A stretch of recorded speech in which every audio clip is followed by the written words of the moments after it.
Alright, hey Hot Garbage Squad, welcome back to another Calibria Crystal Gardens video. Today we have Kalor on the other side to this side right here. He is in my guild, the Garbo squad, as you guys can see right here. Garbo's, he's one of our leading members, as you can see from the ranking, sorry, not ranking, from the dungeon rank here.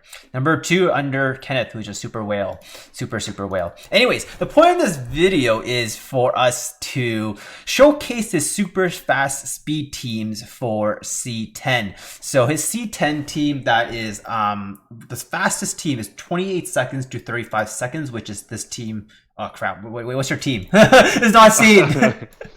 It's the Archmage on the left. Double Archmage, all right. No, just one. Not Just the one. second one. Okay, Archmage.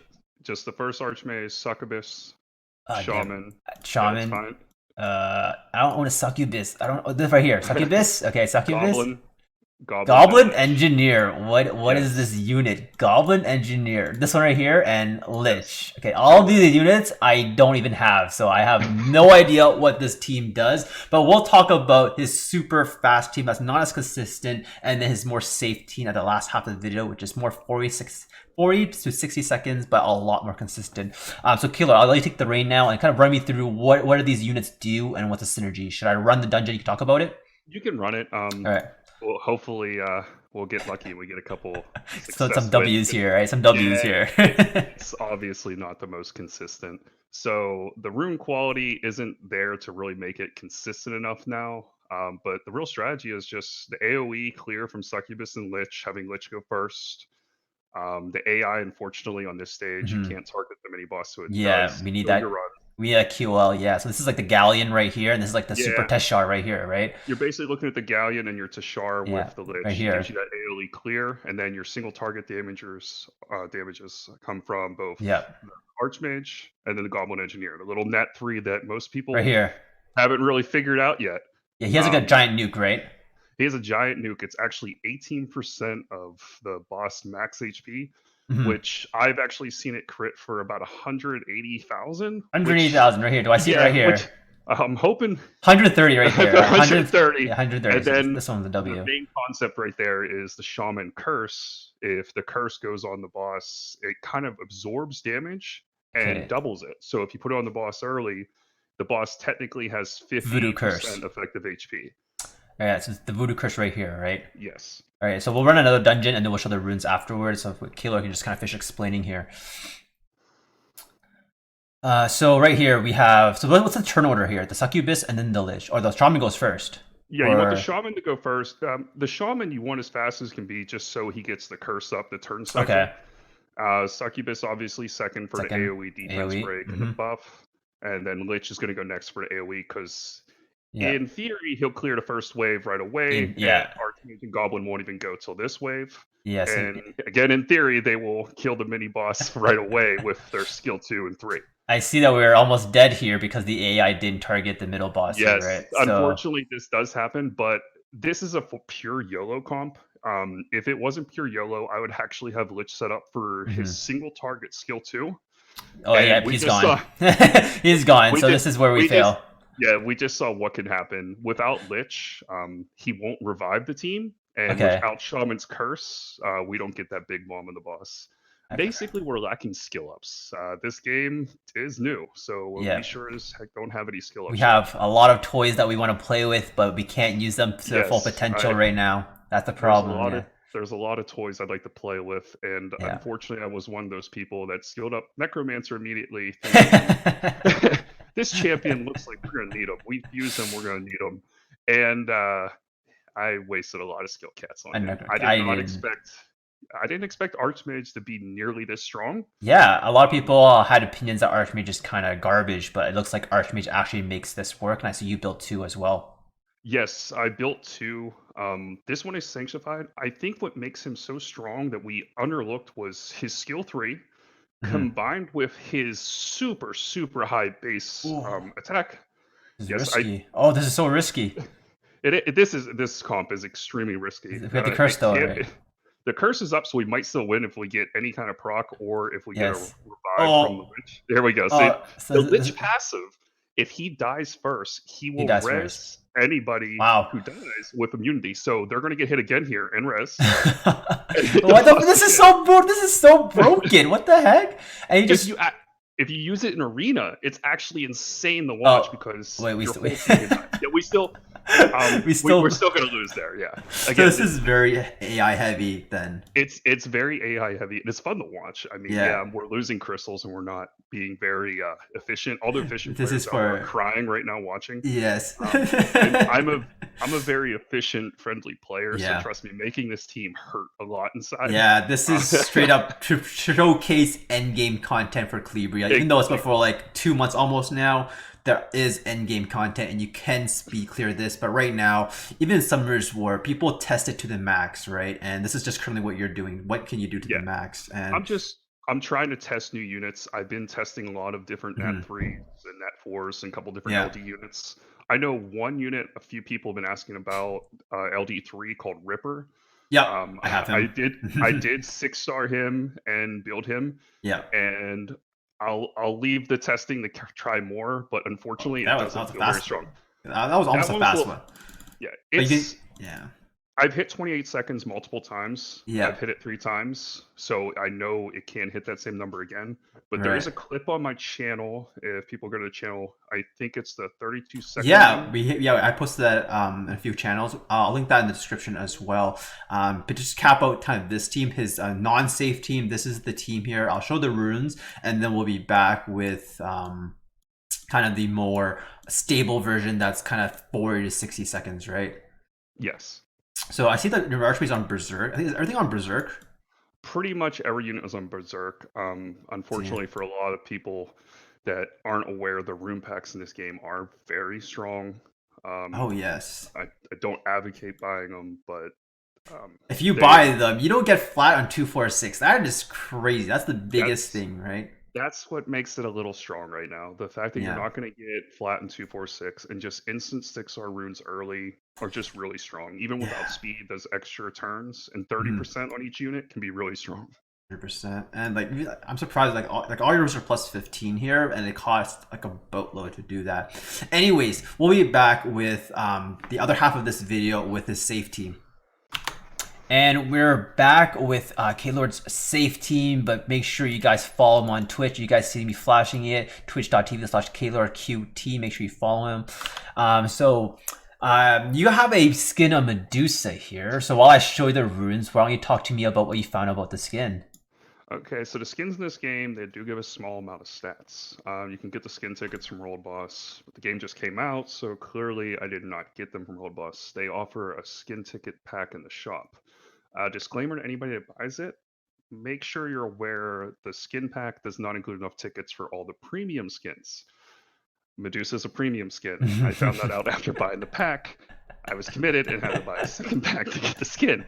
It's unfortunate, so at least be aware if you're going to buy the pack to get a skin, some of the skins cost a little more. Well, what does a Medusa skin give? It gives extra hit, which is nice because her passive gives her hit, but you're really not going to use her passive in most places other than dungeons. Right. So you having that extra hit is nice. Yeah. So you have hit lead plus a skin hit, so you're almost at 100% then, right? Yeah, she's well over 100%. Her hit lead gives her 100% and Shaman 100%, which are the important ones here. So accuracy is pretty important here to land your debuffs here. So the only thing that we changed here is we took the Lich out for Popo and we took out the Archmage for Medusa, so it's more consistent here. So it looks like the AoE defense break from 2 units here from the Popo and Succubus? Popo does have an AoE defense break, yes. And he's not really there for that. We'll see why he's there when we get to the boss stage. Oh, wait, is that on the Rage build?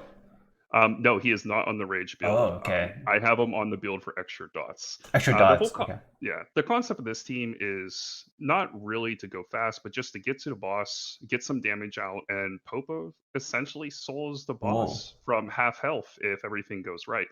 Popo, I have a Popo. That's promising news. I mean, Popo doesn't require much rune requirement just because he's so beefy. No. Mine is on defense, HP defense, just a whole bunch of tanky stats and nothing really special. It's just like Wind Panda. It just needs to be tanky, have a counter buff, and it does so much work by doing nothing. It rewards you for being bad. That's what this unit does. So I see that you're getting so many dots here. Yep. So even if the team does die, the nice thing about the curse is it does double dots. So it Oh, reduces okay, yeah. dots Right as here. well as popos. So when the boss goes to take a turn, he's guaranteed This dead. is a minute 7 That was a little seconds. slower because the curse didn't get up till the boss was pretty much dead. Dead, okay. But if we get lucky and the curse goes up right away, the goblin is there for that reason. He's there to kill the He's the boss. nuke, He's not yeah. there. He's the nuke. He's this guy, He's there this guy pretty right much to kill the here. boss. The Yes. goblin right here is a nuke. 48k right there. I see this team has a lot of like AoE, like right here. Popo, Medusa. You have control with Medusa, control the pan with defense breaks, and defense break with succubus. So clearing the trash wave is definitely going to be more consistent then, right? That's what I've noticed. Every once in a while, succubus will die, but the big thing is she's not really needed for the boss stage. Goblin Engineer, going back again to a Nat 3 being really strong, his skill 1 has a defense break. Okay, yeah. Any skill with defense break on skill 1 is super nasty. Yes. And another thing is his passive, which is his skill 3, which I have selected, gives him a chance to buff himself with attack and crit rate at the beginning of his turn, which does skill him to 100% if you max skill him. So he basically can be ruined with less crit rate, less attack, and as you can see, he can drop a lot of damage. He's doing work. Look at all these dots. Like even if you wipe like half your team's dead, these dots from Panda. It's like, look, it's like right here. Die. This will die right here. Like all you gotta do, Panda's got live, and boom. Like that's so like Panda makes it so safe here. That's a minute here. Can we try to get like a 40-second team? Let me just show your Goblin Engineer again, kind of the skills tree. So we went battle armor and blast attack and beat. Let me just kind of show the skill trees of the other units here. So we have Jade Zen. So I have Jade Zen for the counter, which is busted, but I have Rage, but you have Bamboo Grave. I think both of them are definitely great. One for PvP, one for PvE, right? Because this is AoE. Yeah, I like the Bamboo Grave because I didn't have Succubus until recently. Okay, so it was my defense breaker, so I decided to skill him up for PvP. I think as a farmer, you might put Popo for like PvP just because like the rage is so much damage, but like AoE clearing, I think it's definitely great. And you also notice, guys, like he's got negative speed. He doesn't need any speed because of Jade Zen. Jade Zen is all you need. First turn, boom, and Panda does a bunch of work here. So Succubus, I don't really own one, so I'm not familiar with the skill trees. It was Charm Wings, Dance of Terror, and Charmed Whip, and then the Shaman. Is this default Voodoo Curse and Ball Leaning? This is default. His skill 1 is a multi-attack attack break, which is pretty strong, that's pretty safe, and then skill 2 is a multi-attack defense break. And so is this the recommended build that you would do for all Medusa players? Like for everyone? So this is for PvE, farming, C10. Definitely. The multiplier is really high on her petrified skill, and the thing is in this game, since you can stun the towers, it's really strong. She can stun the towers, preventing the attack buff on the boss. Yeah, and the that's crucial. On you. Especially for new players who have negative runes like myself. I have all white runes and god, I get wiped so many times without Medusa. Like people who are saying, is Medusa better or is Bubble better? Like just pick Medusa because it will clear your early game so easy. Like this is just easy mode with Medusa because a big struggle with new players is you can't get accuracy, hit, and tanky stats. And Medusa just provides that with this leader skill. Like it's busted. One of the big things a lot of people don't realize about Succubus too is why she's so strong. Her skill 2 is an AoE strip and heal block. Yes, it is a strip and a heal block. It's not 100%, but it is a strip and a heal block. So what if you were like double Succubus, one for strip and then one for the Galleon, and then you just nuke them? I don't know what the percent is. I actually, since I haven't skilled her up, I haven't paid much attention to her skill ups. Yeah. I don't think it skills up very high. It's got like a scuffed Tiana then. Yeah. Oh, so here, I don't think we're gonna win. This is where we get to see Popo shine. This is where Popo shines. Wait, we don't. Okay, now we have Jade Zen. Okay, we're really tanky, and this is why I don't like running defense on a rune because like once you get defense broken, like all your stats are negative. But like because this is Nat 5, stats are so high. Like look at these dots. It's crazy good. All right, thanks so much, Killer, for showcasing me your team here once again. His Twitch channel is in the below in the description, but if you're too lazy, it's right here. I'm flashing it on my screen, twitch.tv/KillerQT. He's in the Hard Garbage Squad, also in our Discord. Feel free to reach out to him and watch his channel. Any last words, Killer? Nope. Any last words? Oh, sorry, no. No, I'm just hoping to build some more units and just keep playing with stuff once we get some more skill ups. I really want to see what we can do. Next is Leviathan. I've quietly got it down to about 50 seconds. I want to see what I can do with that dungeon eventually. Fantastic. So when you get a better speed team while I go farm more 6 stars, I'll wait for that and we'll have another collaboration. Appreciate it. Thanks, guys. If you enjoyed this, make sure you like, subscribe, and check out K-Lord's Twitch channel.